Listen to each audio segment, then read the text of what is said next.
El polvo en Puebla no cae, se posa. Se adhiere a los adoquines, a los hierros forjados de los balcones, a las solapas de los abrigos de lana que los transeúntes llevan arrastrando contra la humedad de noviembre. María Ríos lo sabía antes de cruzar el umbral de la casa del alfeñique. Lo sabía por el peso del aire, por el olor a cal apagada y madera vieja, por el sonido seco de sus propias botas al pisar el piso de laja que ya cedía en sus bordes. Era una tarde gris, de esas en las que el cielo parece un techo bajo y la luz se filtra apenas, como a través de un papel encerado. Llevaba consigo un maletín de cuero gastado, un cuaderno de tapa dura, un frasco de tinta y la orden firmada por la Comisión de Patrimonio del Estado: catalogar, inventariar y preparar para exhibición el acervo documental y material del inmueble. La casa no era un fantasma.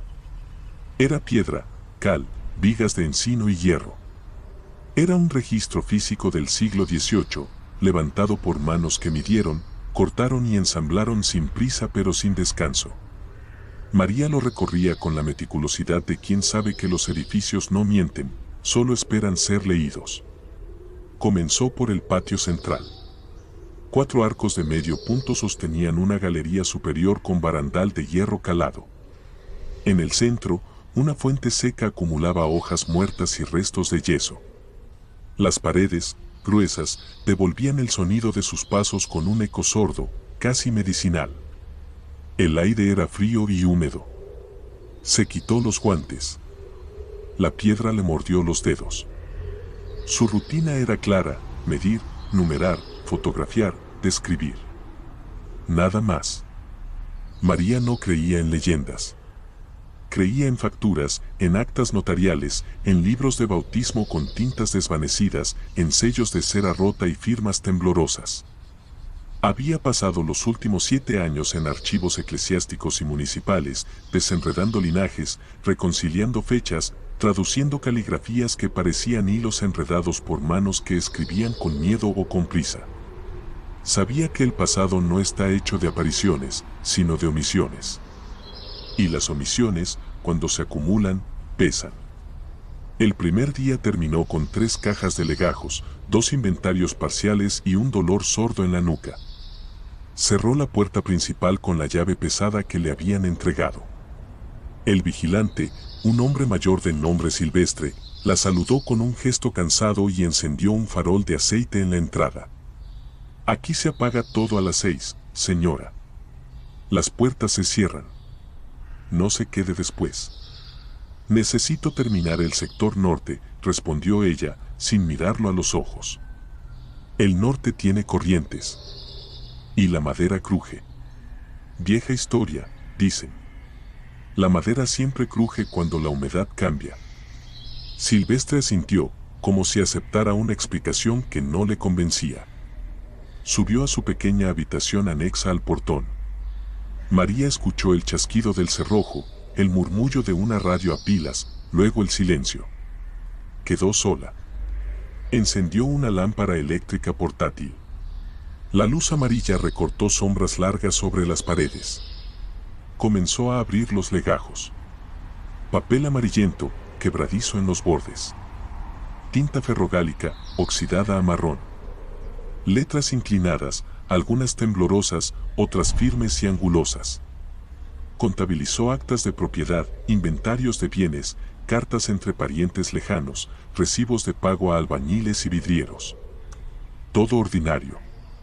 Todo predecible. Hasta que encontró el cuaderno de tapas de piel de cabra. No estaba numerado. No tenía sello. Solo una hoja inicial con una fecha: 14 de octubre de 1742. Y debajo, una línea: relación de entradas y salidas de la casa. María pasó las páginas. Nombres. Edades. Montos en reales. Firmas de testigos. Algunas entradas decían: niño mestizo, 4 años, entregado a de Alonso de la Mota. Recibidos 80 reales. Otras: partera Catalina, visita nocturna. Sin recibo. Otras más: simplemente, sombra. Ruido. No anotar. María cerró el cuaderno. Respiró hondo. El aire olía a tierra húmeda y a tinta vieja. Se frotó las sienes. Era un documento irregular, sí. Quizás un borrador, quizás un registro privado de alguna familia que manejaba adopciones o acogidas. En el siglo XVIII, los niños expósitos, los huérfanos, los hijos de sirvientes, circulaban entre casas sin mucho protocolo. No era ilegal. Era costumbre. Era economía. Guardó el cuaderno en una caja aparte. Marcó la hora, 8:15 de la noche. Fuera, la lluvia comenzó a caer fina, casi invisible. El sonido contra los tejados era un susurro constante. María guardó sus herramientas. Apagó la lámpara. La oscuridad la envolvió de inmediato, densa, sin matices. Caminó hacia la salida con los pasos medidos. En el corredor norte, el piso cedió ligeramente. Su bota derecha resbaló. Se apoyó en la pared. La piedra estaba helada. Entonces lo escuchó. Un sonido breve, como un golpe seco. Luego otro, rítmico. Tac, tac, tac. Como dedos golpeando madera. Como un reloj que se detiene y vuelve a arrancar. María se quedó inmóvil. El corazón le latía con fuerza, pero la mente trabajaba rápido, tuberías antiguas. Madera que se contrae con el frío. Ratas en los entretechos. El viento que se filtra por las rendijas y hace vibrar algún clavo suelto. Explicaciones. Todas válidas. Todas probables. El sonido cesó. María siguió caminando. Abrió la puerta. La lluvia la recibió con un aire más frío. Silvestre ya dormía. Cruzó la calle bajo el paraguas negro. No miró hacia atrás. Al día siguiente, volvió. Trajo una linterna más potente, un termómetro y un frasco de café fuerte. Comenzó por donde lo dejó. Pero algo había cambiado. No en la casa. En ella. La fatiga de la noche anterior se había asentado como un peso en el pecho. Dormir había sido difícil. Había soñado con pasillos que se estrechaban, con puertas que no abrían, con una voz que repetía una palabra que no lograba descifrar. Se despertó con el cuello rígido y la boca seca. Ahora, mientras revisaba un acta de venta de 1751, notó que sus manos temblaban ligeramente. Lo atribuyó al frío. La casa no tenía calefacción. La humedad penetraba la ropa, los huesos. A mediodía, el cielo se aclaró un poco. La luz entró por los arcos del patio, dibujando cuadros dorados en el suelo. María salió a fumar un cigarro. Se apoyó en el barandal. Abajo, la fuente seca parecía un cráter. Pensó en el cuaderno de 1742. En los nombres. En los montos. En la palabra partera. Las parteras en la Nueva España no solo atendían partos. Eran curanderas, consejeras, intermediarias. Muchas veces, las únicas mujeres con acceso a espacios privados, a secretos familiares. También eran las primeras acusadas cuando algo salía mal. Cuando un niño moría. Cuando una mujer sangraba demasiado. Cuando un bebé desaparecía. Volvió a entrar. El aire estaba más frío. Abrió la caja donde había guardado el cuaderno. No estaba donde lo dejó. María revisó el estante. Revisó el suelo. Revisó su maletín. Nada. Respiró hondo. Cerró los ojos. Contó hasta 10. Los abrió. Buscó de nuevo. Finalmente, lo encontró. Debajo de un fajo de planos arquitectónicos, como si alguien lo hubiera desplazado sin querer. Lo tomó. Lo abrió en la misma página. La tinta no se había corrido. El papel no estaba doblado. Nada indicaba manipulación. Solo su propia memoria, fallando por cansancio. Ese fue el primer día en que dudó de sí misma. No de la casa. De sí misma. Por la tarde, Silvestre apareció con una escoba. Barrió el patio sin mirarla. Dicen que esta casa tiene paredes que guardan, murmuró, como hablando consigo mismo. Las paredes guardan humedad, señor Silvestre. Nada más. Mi abuelo trabajó en la restauración de 1902. Decía que cuando cavaron para la cisterna, encontraron zapatos. Pequeños. Como de niño. Pero no estaban enterrados. Estaban apilados. Como si alguien los hubiera guardado. Los niños pierden zapatos. O los tiran. No todos los pierden. Algunos se los quitan. María no respondió. Guardó su cuaderno. Miró el reloj. Las 5:30. Era hora de irse. Pero algo la retenía. No era curiosidad. Era una necesidad sorda, como un hilo tirando del esternón. Señora, dijo Silvestre, deteniendo la escoba. No se quede cuando cae la luz. Los pasos de arriba no son de nadie. Y los lamentos no son de tubos. Los lamentos son viento entre rendijas, Silvestre. Y los pasos, la madera. Usted cree en lo que puede medir. Pero hay cosas que no se miden. Solo se sienten. Lo que no se puede medir, no se puede probar. A veces lo que no se prueba, es lo que más pesa. María lo miró. Sus ojos eran vidriosos, cansados. No era supersticioso. Era un hombre que había visto demasiadas cosas sin nombre. Asintió. Recogió sus cosas. Salió. Esa noche, en su pensión, no pudo dormir. El silencio de la habitación le resultaba opresivo. Cada crujido del edificio la despertaba. Cada sombra en la pared parecía moverse. Bebió agua. Se lavó la cara. Se miró al espejo. Ojeras marcadas. Pálida. Labios secos. No era miedo. Era fatiga acumulada. Era la mente trabajando en exceso, buscando patrones donde no los había. Lo sabía. Lo había leído. La privación del sueño altera la percepción auditiva. Provoca microalucinaciones. Hace que el cerebro llene vacíos con ruido imaginario. Era fisiológico. Era predecible. Pero cuando cerró los ojos, escuchó de nuevo el sonido.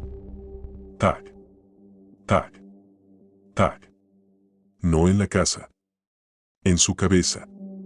Y debajo, un susurro. Como una respiración entrecortada. Como un niño que intenta no llorar. Abrió los ojos. La habitación estaba vacía. El reloj marcaba las 3:12 de la madrugada. María se sentó en la cama. Respiró hondo. Se dijo que al día siguiente pediría un médico. Que tomaría un tónico. Que trabajaría menos horas. Que no dejaría que el cansancio le jugara trucos. No supo que el cansancio no era el origen. Era el síntoma. La segunda semana trajo consigo una lluvia constante. El cielo de Puebla se volvió una lámina gris que no dejaba pasar el sol. La humedad penetró las paredes de la casa del alfeñique como un líquido lento, oscuro, que se filtraba por las juntas de la piedra, que oscurecía los yesos, que hacía que la madera de las vigas se hinchara y crujiera con cada cambio de temperatura. María llegó a las 8 en punto. Llevaba un abrigo más grueso, un termo con café y una determinación fría, clínica, de quien sabe que la única forma de vencer la duda es con método. Comenzó por el sector superior. La galería norte tenía un acceso estrecho, una escalera de caracol de piedra que giraba sobre sí misma sin luz natural. Cada peldaño estaba desgastado en el centro, como si miles de pies hubieran subido y bajado con prisa. María encendió la linterna. La luz recortó sombras que se estiraban y se encogían según el ángulo. El aire era más denso aquí. Olía a tierra mojada, a yeso viejo y a algo más. Algo dulce y rancio, como hierbas secas mezcladas con cera derretida. Encontró una puerta de madera maciza, cerrada con un cerrojo oxidado. No figuraba en los planos originales. La tocó. La madera estaba fría, lisa, sin grietas. Probó el cerrojo. No cedió. Buscó un destornillador en su maletín. Insertó la punta en la junta. Aplicó presión. El metal cedió con un chirrido agudo que resonó en el corredor como un grito ahogado. La puerta se abrió un palmo. Dentro, una habitación pequeña. Sin ventanas. Paredes lisas, sin adornos. En el centro, un cofre de hierro forjado, cubierto de óxido. María se arrodilló. Lo abrió con cuidado.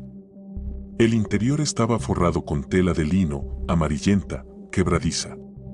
Dentro, un par de zapatos de cuero, desgastados en la suela, talla pequeña. Un peine de hueso, con dientes rotos. Un trozo de tela bordada con un nombre, M. Un cuaderno de tapas duras, más pequeño que el anterior. Y un frasco de vidrio, tapado con corcho, con un polvo marrón en el fondo.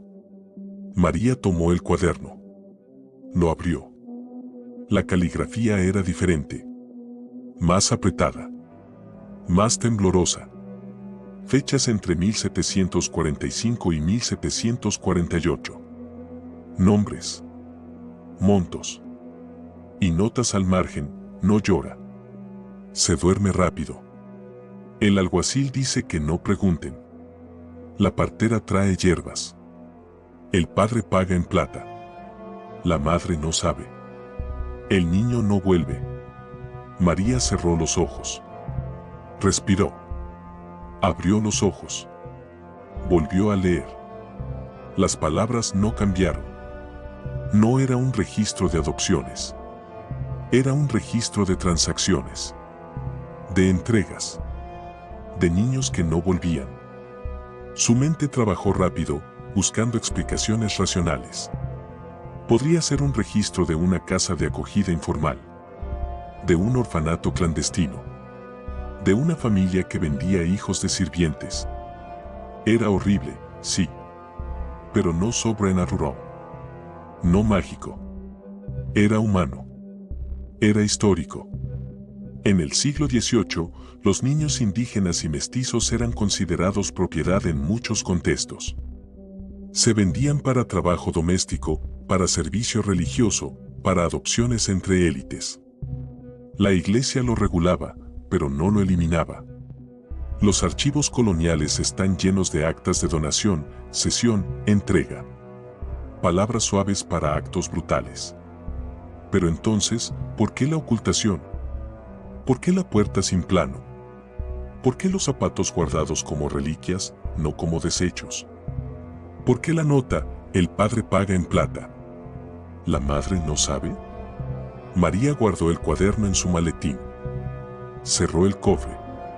Cerró la puerta. No la aseguró. Dejó el cerrojo como estaba. Bajó las escaleras. Cada peldaño parecía más alto. Cada paso, más pesado. El aire le quemaba los pulmones. Esa tarde, decidió investigar fuera de la casa. Fue al archivo histórico municipal. Buscó actas de nacimiento, defunción y desapariciones entre 1740 y 1750. Encontró registros incompletos. Libros con páginas arrancadas. Tintas lavadas por la humedad. Pero en un legajo de la parroquia de San José, encontró algo, una lista de niños expósitos entregados a familias particulares entre 1743 y 1747. 23 nombres. Al lado, una columna de montos en reales. Y una firma al pie, Fray Mateo de la Cruz, vicario.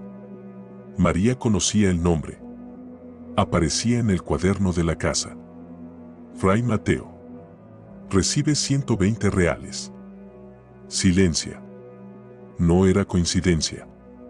Era conexión. Regresó a la casa al atardecer. La luz ya se iba. El cielo se volvía morado, luego gris, luego negro. Encendió la lámpara. Se sentó en el patio. Abrió los cuadernos. Los puso uno al lado del otro. Comenzó a cruzar nombres, fechas, montos. Encontró patrones. Los pagos coincidían con fechas de desapariciones reportadas en otros barrios. Los nombres de los destinatarios pertenecían a familias de la élite poblana, comerciantes, militares, funcionarios. Los montos variaban según la edad, el sexo, el estado de salud. Más por niños menores de 3 años. Más por varones. Más por limpios de sangre. María sintió un frío que no venía del aire. Venía de dentro. De la comprensión lenta, implacable, de que lo que tenía entre manos no era folclore. Era un sistema. Una red. Organizada. Documentada. Pagada. Silenciada. Y entonces, el sonido. No fue un golpe. Fue un arrastre. Como algo pesado siendo movido sobre piedra. Desde el corredor este. María se quedó inmóvil. El corazón le latía en la garganta. La linterna apuntó hacia la oscuridad. El sonido cesó. Luego, otro. Más cerca. Ras. Ras. Ras. Como tela rozando la pared. María se levantó. Caminó despacio. La luz temblaba ligeramente. No por miedo. Por el peso de la linterna vieja. Llegó al corredor este. Nada. Solo polvo. Una sombra que se movía porque la luz se movía. Pero en el suelo, una marca. Un rastro húmedo, oscuro, que no estaba antes. Como si alguien hubiera pasado con pies mojados. O como si el agua se hubiera filtrado de repente. María se arrodilló. Tocó la piedra. Estaba fría. Húmeda. Olía a tierra y a algo metálico. Como sangre vieja. Seca. Pero no podía ser. No había herida. No había cuerpo. Solo piedra y tiempo. Se levantó. Limpió las manos en el delantal. Volvió a su mesa. Pero sus manos no dejaban de temblar. Su respiración era superficial. Sentía que el aire no llenaba los pulmones. Que algo la observaba. No desde las esquinas. Desde dentro. Desde la certeza de que la casa no estaba vacía. Estaba llena de silencios. Y los silencios, cuando se acumulan, gritan. Esa noche, no pudo dormir. Ni siquiera cerrar los ojos. Cada sonido del edificio la mantenía alerta. El crujido de la madera. El goteo lejano. El viento que silbaba por una rendija. Pero también otros sonidos. Más suaves. Más humanos. Un suspiro. Un roce. Un paso que se detenía justo fuera de la puerta. María se sentó en la cama. Encendió la lámpara de mesilla. La luz amarilla llenó la habitación. Revisó el cerrojo. Estaba cerrado. Revisó la ventana. Estaba cerrada. Revisó debajo de la cama. Nada. Pero cuando apagó la luz, el sonido volvió. No afuera. Adentro. En su cabeza. Una voz. No clara. No palabras. Solo un tono. Agudo. Tembloroso. Como el de un niño que intenta respirar sin hacer ruido. María se tapó los oídos. No sirvió. El sonido no venía de fuera. Venía de la memoria. De la imaginación activada por la fatiga, por el estrés, por la exposición prolongada a material traumático. Lo sabía. Lo había leído. El cerebro humano, cuando se expone a narrativas de sufrimiento repetido, comienza a simularlas. Para entenderlas. Para prepararse. Para sobrevivir. No era locura. Era empatía mal dirigida. Era la mente intentando procesar lo improcesable. Pero saberlo no lo detenía. Al día siguiente, decidió hablar con alguien. Fue a la universidad. Buscó al doctor Ramírez, historiador especializado en la Nueva España. Le mostró fotocopias de los cuadernos. Le explicó los cruces. Le dijo lo que estaba encontrando. Ramírez lo revisó en silencio. Luego suspiró. María, esto es irregular. Los cuadernos no están firmados. Las fechas no coinciden con los registros oficiales. Los montos no tienen sello notarial. Podría ser un borrador. Una ficción. Incluso un engaño de la época. Muchos criados llevaban registros falsos para justificar robos. ¿Y los zapatos? ¿La puerta sin plano? ¿El frasco con hierbas? Hierbas para el dolor. Para el sueño.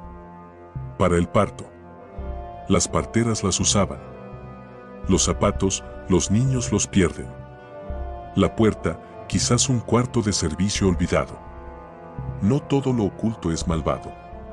¿Y los nombres? ¿Los pagos? ¿La nota, la madre no sabe? Ramírez la miró. Sus ojos eran cansados, pero firmes. María, tú sabes cómo funciona esto. El pasado no es un rompecabezas limpio. Es un montón de piezas rotas, manchadas, incompletas. Nosotros armamos lo que podemos. Pero si empiezas a ver conspiraciones donde solo hay caos, te pierdes. Y si te pierdes, el trabajo se vuelve inválido. No estoy viendo conspiraciones. Estoy viendo documentos. Estás viendo lo que quieres ver. El cansancio te hace buscar patrones. El estrés te hace conectar puntos que no existen. Descansa. Vuelve en una semana. Si los documentos siguen ahí, los revisamos juntos. Con un equipo. Con luz adecuada. Con método. María asintió. Pero no creyó. No porque Ramírez mintiera. Porque sabía que la verdad no se protege con equipos. Se protege con silencio. Y el silencio, en instituciones, es un lenguaje. Regresó a la casa. La lluvia había cesado. El aire estaba frío, seco. Encendió la lámpara. Se sentó. Abrió los cuadernos. Continuó. Pero algo había cambiado. Ya no era curiosidad. Era obligación. Una necesidad fría, dura, de terminar lo que otros habían empezado. De nombrar lo que había sido borrado. De poner rostro a los números. Trabajó hasta tarde. La luz de la lámpara proyectaba sombras largas. El aire se volvía más denso. Cada sonido la hacía mirar. Cada sombra, detenerse. Pero no huyó. No podía. La casa ya no era un lugar. Era un espejo. Y en el espejo, veía su propio reflejo, pálida, ojerosa, con las manos temblando, pero los ojos fijos. No en lo sobrenatural. En lo humano. En la capacidad de organizar el dolor. De documentar la pérdida. De callar por conveniencia. A medianoche, encontró una hoja suelta. No estaba en ningún cuaderno. Estaba suelta, doblada, metida entre las páginas de un inventario de 1750. La abrió. Era una confesión. O un intento. La caligrafía era temblorosa, manchada de humedad, de tinta corrida, de algo que parecía sangre seca. Decía: yo, Catalina de la Cruz, partera de esta ciudad, confieso por mi propia voluntad, sin presión ni fuerza, que he sido testigo de entregas de niños menores a familias que no son sus madres. Que he recibido hierbas para dormirlos. Que he visto dinero cambiar de manos. Que he escuchado llantos en la noche. Que he intentado hablar. Que me han llamado bruja. Que me han amenazado. Que si este papel llega a manos de quien pueda leerlo, sepa que no soy yo la que roba. Soy la que ve. Y los que callan son los que permiten. María leyó la hoja 3 veces. Cada vez, la respiración se hacía más corta. Cada vez, el pecho se apretaba más. No era una confesión de culpa. Era una denuncia. Escrita con miedo. Escrita con prisa. Escrita por una mujer que sabía que no sobreviviría a lo que había visto. Catalina de la Cruz. El nombre aparecía en los cuadernos. Partera Catalina. Visita nocturna. Sin recibo. No era la perpetradora. Era la testigo. Y la testigo, en sistemas que dependen del silencio, es el primer enemigo. María guardó la hoja. Cerró los cuadernos. Apagó la lámpara. Se quedó en la oscuridad. No por miedo. Por respeto. Por la certeza de que lo que acababa de leer no era folclore. Era un grito enterrado en piedra. Y los gritos, cuando se entierran, no desaparecen. Solo esperan. Esa noche, durmió en la casa. No por valentía. Por necesidad. Sabía que si salía, no volvería. O volvería con dudas. Y las dudas, en este punto, eran un lujo que no podía permitirse. Se acostó en un camastro de lona, en el corredor oeste. Cerró los ojos. El silencio era absoluto. No había pasos. No había arrastres. No había susurros. Solo el sonido de su propia respiración. Lenta. Profunda. Controlada. Pero cuando estuvo a punto de dormir, lo escuchó. No afuera. Adentro. En su mente. Una voz. Clara esta vez. No de niño. De mujer. Cansada. Resignada. Pero firme. No me busques en las sombras. Búscame en los papeles. María abrió los ojos. La habitación estaba vacía.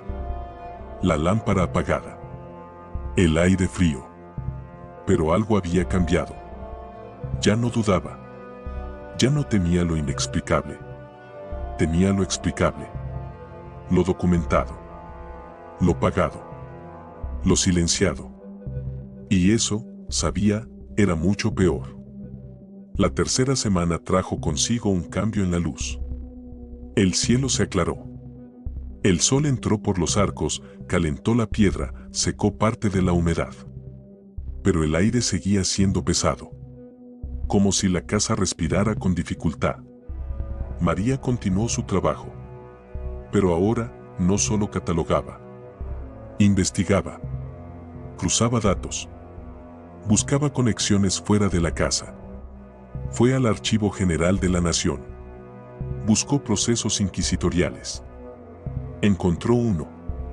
Causa contra Catalina de la Cruz, por supuesta brujería y robo de almas infantiles.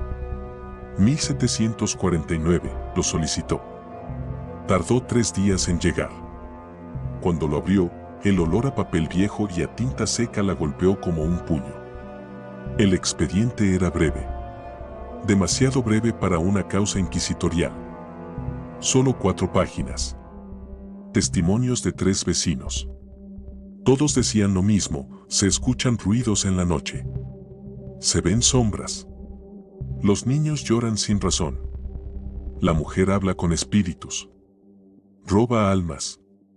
Ninguna prueba física. Ningún testimonio directo. Ninguna confesión. Solo miedo. Repetido. Amplificado. Documentado. Y al final, una nota del inquisidor: la acusada niega todo. Se le aplican 2 turnos de cuerda. No confiesa. Se le recluye en el convento de Santa Clara. Fallece 3 meses después. Causa: fiebre pútrida. María leyó la nota 2 veces. Luego, una tercera. Cada vez, la mandíbula se apretaba más. Cada vez, los ojos se humedecían más. No de tristeza. De rabia fría. Controlada. Sabía lo que significaban 2 turnos de cuerda. Sabía lo que hacía la tortura a la mente. Sabía que fiebre pútrida era un eufemismo para infección, para desnutrición, para el cuerpo que se rinde después de que la voluntad ha sido quebrada. Catalina no era bruja. Era inconvenientemente lúcida. Y la lucidez, en sistemas que prosperan en la oscuridad, es un crimen. María cerró el expediente. Lo guardó. Salió del archivo. Caminó bajo el sol. Pero no sentía calor. Sentía el peso de la piedra. De los papeles. De los silencios. De los nombres sin rostro. De los montos sin conciencia. Regresó a la casa al atardecer. La luz era dorada, oblicua. Entró. Encendió la lámpara. Se sentó. Abrió los cuadernos. Los puso junto al expediente. Los miró. No eran objetos. Eran testigos. Y los testigos, cuando se juntan, cuentan la verdad. Pero la verdad no llega con truenos. Llega con goteo. Con acumulación. Con la certeza lenta de que lo que parece leyenda, en realidad, es memoria disfrazada. María comenzó a escribir. No un informe. Un relato. Frío. Clínico. Sin adornos. Solo hechos. Fechas. Nombres. Montos. Testimonios. Tortura. Silencio. Muerte. Y debajo, una línea, la nahuala no existió. Existió una red. Existió un sistema. Existió una mujer que vio. Y la llamaron bruja para no llamarla testigo. Guardó el escrito. Lo selló. Lo metió en un sobre. Lo guardó en su maletín. Sabía que no lo publicaría de inmediato. Sabía que las instituciones no aceptan verdades que las incomodan. Sabía que el silencio es un músculo que se entrena. Pero también sabía que los papeles no mienten. Y que los papeles, cuando se juntan, pesan. Esa noche, durmió mejor. No porque el miedo hubiera desaparecido. Porque había sido reemplazado por algo más sólido. Por la certeza. Por la claridad. Por la comprensión de que el horror no está en lo sobrenatural. Está en lo humano. En la capacidad de organizar el dolor. De documentar la pérdida. De callar por conveniencia. Y de llamar brujería a la verdad, para no llamarla complicidad. Pero la casa no había terminado con ella. Al día siguiente, al abrir la puerta del corredor norte, encontró algo nuevo. No un sonido. No una sombra. Una marca. En la pared. Baja. Cerca del suelo. Una serie de rayas. Hechas con algo afilado. Con piedra. Con uñas. 5 rayas. Luego un espacio. Luego otras 5. Luego otro espacio. Hasta llegar a 23. María las contó. Las midió. Las fotografió. No eran decorativas. Eran registro. Como los cuadernos. Pero en piedra. En silencio. En resistencia. 23. El mismo número de niños en la lista de expósitos. El mismo número de pagos. El mismo número de silencios. Catalina no solo escribió. Marcó. Contó. Guardó. Para que alguien, algún día, leyera. No la leyenda. La cuenta. María tocó las rayas. La piedra estaba fría. Lisa.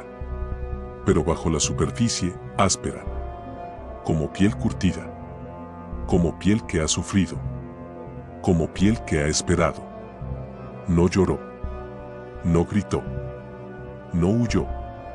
Solo se quedó allí. En la oscuridad. En el silencio. En la certeza de que lo que tenía entre manos no era un misterio. Era un archivo. Y los archivos, cuando se abren, no liberan fantasmas. Liberan verdades. Y las verdades, por más frías que sean, queman. La mañana del cuarto día amaneció con un viento seco que arrastraba polvo y hojas muertas por las calles empedradas. María llegó antes del amanecer.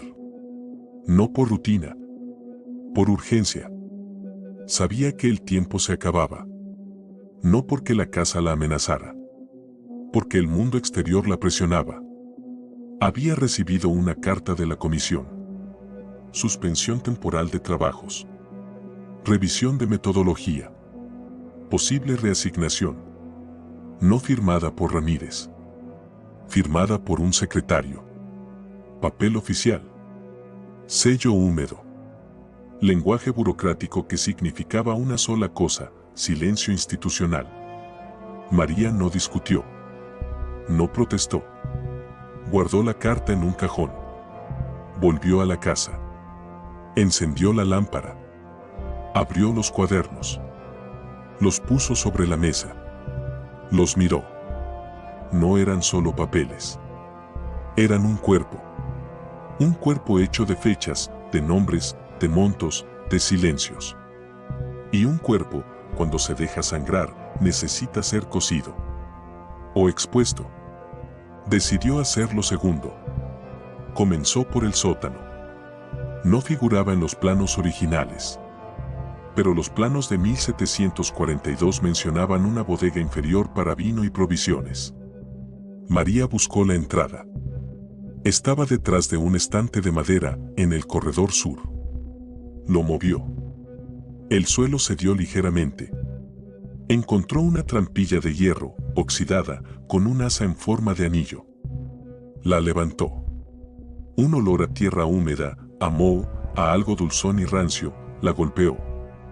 Bajó los peldaños. La escalera era de piedra, estrecha, sin barandal.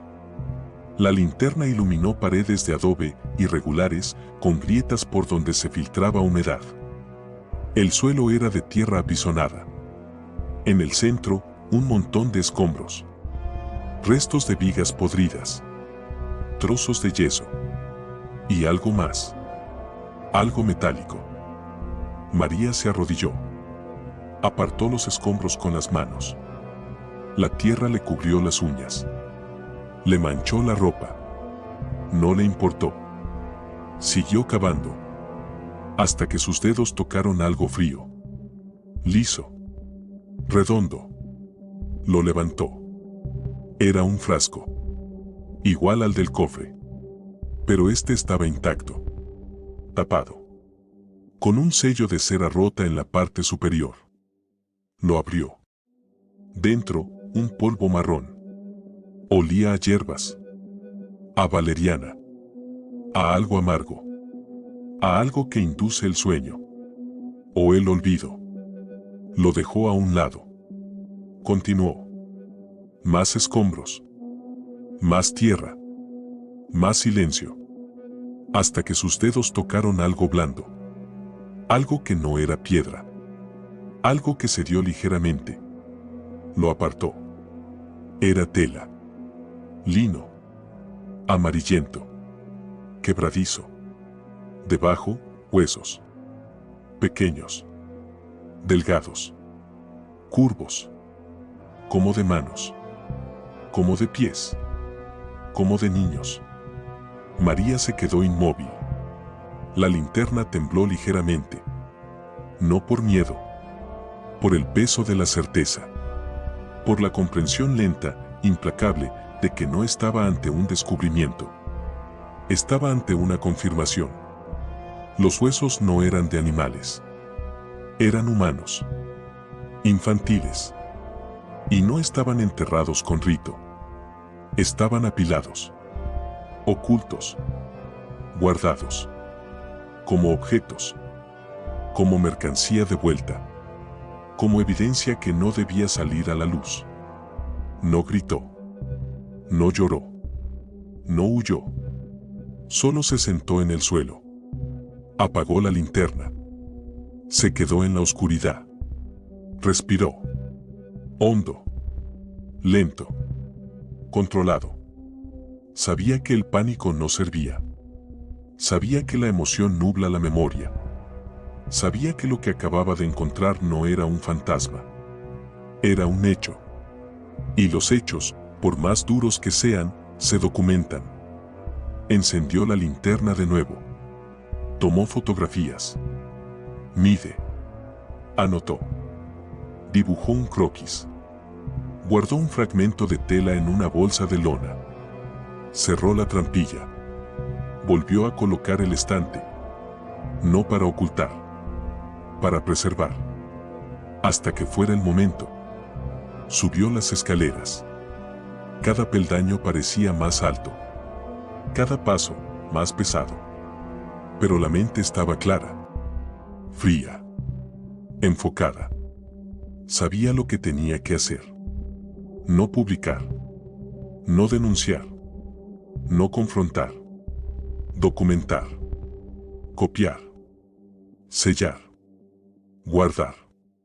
Para que, cuando el silencio institucional se rompiera, hubiera un respaldo. Un archivo.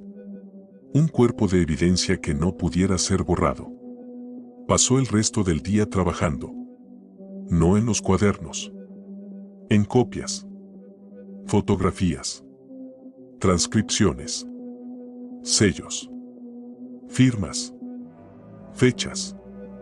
Todo. Cada detalle. Cada omisión. Cada mancha de tinta. Cada rasguño en el papel. Todo era parte del testimonio. Y el testimonio, cuando se duplica, se vuelve inquebrantable. Al atardecer, escuchó pasos en la puerta. No los de Silvestre. Más firmes. Más rápidos. Más oficiales. Abrió. Era el director de la comisión. Un hombre de traje oscuro, corbata gris y ojos que no miraban. Solo evaluaban. Señora Ríos, dijo, sin entrar. Se le ha notificado la suspensión. Debe entregar las llaves. Y los materiales. Los materiales están catalogados. Listos para revisión. No. Están siendo revisados. Por un equipo especializado. Que trabajará con metodología adecuada. Sin influencias externas. María lo miró. No con odio. Con comprensión. ¿Influencias externas? ¿Se refiere a la verdad? El director no parpadeó. Me refiero a la estabilidad institucional. A la imagen pública. A la responsabilidad histórica. No todo lo que se encuentra debe exhibirse. Algunos relatos dañan más que ayudan. ¿Dañan a quién? Al pueblo. A la identidad. A la tradición. La gente necesita mitos, señora Ríos. No facturas. María asintió. Lentamente. Sin sorpresa. Entiendo. Los mitos entierran la culpa. Las facturas la exponen. Y la culpa, cuando se expone, requiere respuestas. Y las respuestas, a veces, son incómodas. El director dio un paso atrás. Entregue las llaves. Hoy. María las dejó sobre la mesa. Sin mirar. Sin hablar. Sin cerrar la puerta con fuerza. Solo las dejó. Como un peso que ya no le pertenecía. Pero que nunca dejaría de ser suyo. El director tomó las llaves. Asintió. Se fue. María se quedó sola. En la casa. En la oscuridad creciente. En el silencio que ya no era vacío. Estaba lleno. De nombres. De fechas. De montos. De huesos. De tela. De hierbas. De confesiones. De marcas en la pared. De todo lo que había sido callado. De todo lo que había sido pagado. De todo lo que había sido borrado. Y entonces, lo entendió. No como idea. Como certeza. La Nahuala no era un personaje. Era una función. una herramienta, un mecanismo de control. Las élites coloniales no necesitaban brujas. Necesitaban silencio. Y el silencio, cuando se institucionaliza, requiere un enemigo. Un chivo expiatorio. Una figura que concentrara el miedo, la culpa, la represión. Así nació la leyenda. No de la imaginación popular. De la necesidad institucional. De la conveniencia política. De la arquitectura del olvido. Los ruidos en la noche eran niños siendo trasladados. Los lamentos eran voces que intentaban no ser escuchadas. Las sombras eran hombres cargando bultos pequeños. Las almas robadas eran niños vendidos.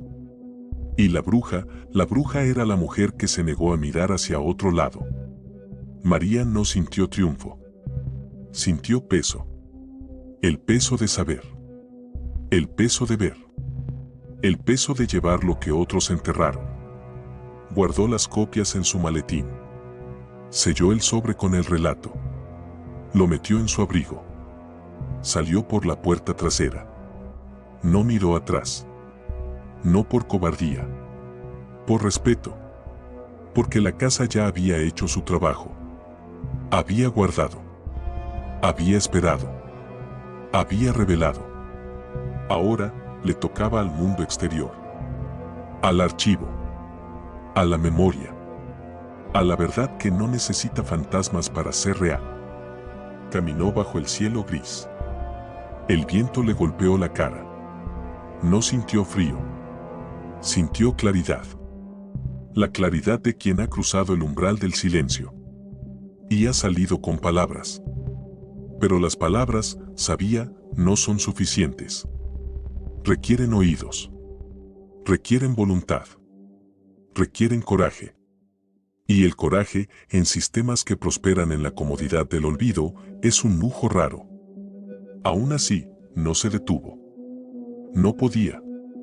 Porque lo que había encontrado no era una historia. Era un archivo. Y los archivos, cuando se abren, no liberan fantasmas. Liberan verdades. Y las verdades, por más frías que sean, queman. La Casa del Alfeñique abrió sus puertas al público en la primavera de 1926. Los periódicos locales publicaron notas breves, ilustradas con fotografías de fachadas barrocas, de vitrinas con objetos de plata, de leyendas escritas en carteles de madera pintada. La Nahuala, figura enigmática del folclor poblano. Casona virreinal restaurada para deleite de visitantes. Mito y tradición en el corazón de Puebla. El lenguaje era suave. Acomodaticio. Cómodo. Convertía la atrocidad en color local. El dolor en atractivo turístico. El silencio en patrimonio. María no asistió a la inauguración. No por rencor. Por distancia. Había dejado la ciudad 2 semanas antes. No huyendo. Moviéndose. Había enviado las copias a un editor independiente en la Ciudad de México. Un hombre que publicaba monografías académicas sin sello oficial. Sin revisión institucional. Sin filtros. El libro salió en silencio.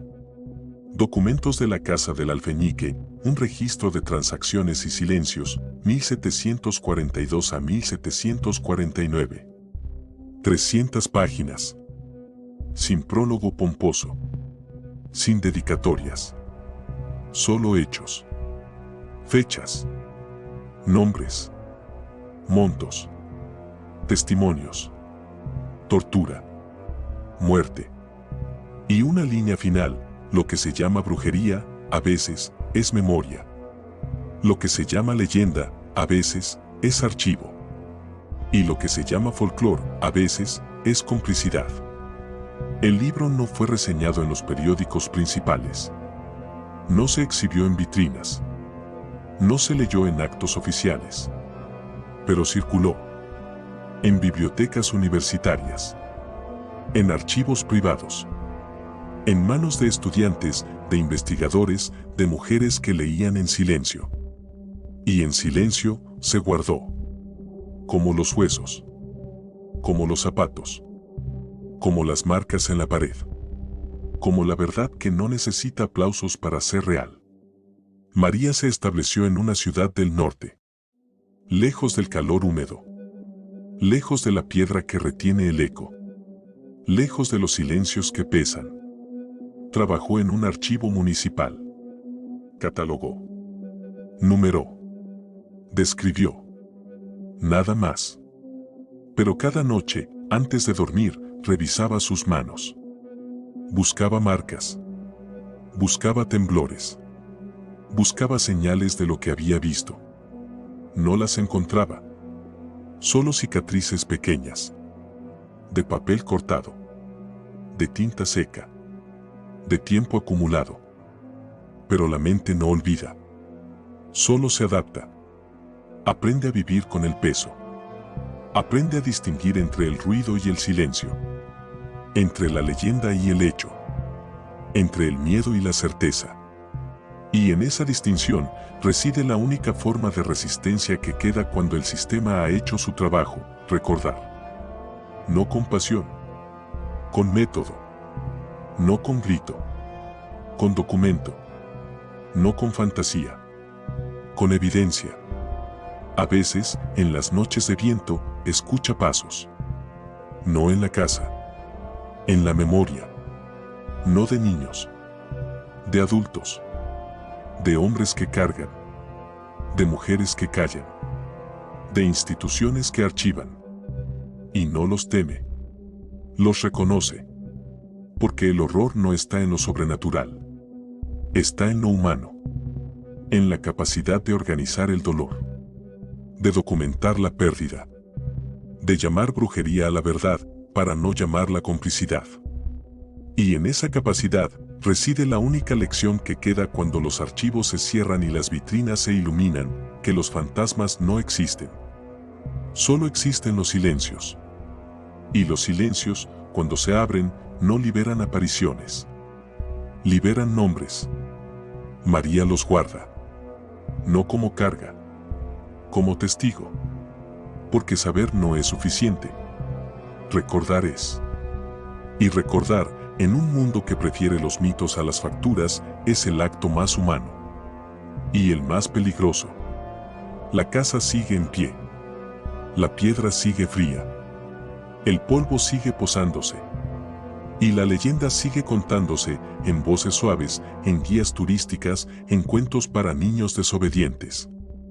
Pero debajo, en el sótano, en las paredes, en los papeles, en los huesos, en las marcas, la verdad espera. No con prisa. No con rabia. Con paciencia. Porque la verdad no necesita ser escuchada para ser real. Solo necesita ser guardada. Para cuando el mundo esté listo para leerla. Y cuando lo esté, no buscará fantasmas. Buscará nombres. Y los encontrará. Porque los nombres, a diferencia de los mitos, no se desvanecen con la luz. Se graban en la piedra. Se imprimen en el papel. Se guardan en la memoria. Y la memoria, cuando se alimenta con hechos, no olvida. Solo espera. No olvides suscribirte al canal. Más terror. Historias reales.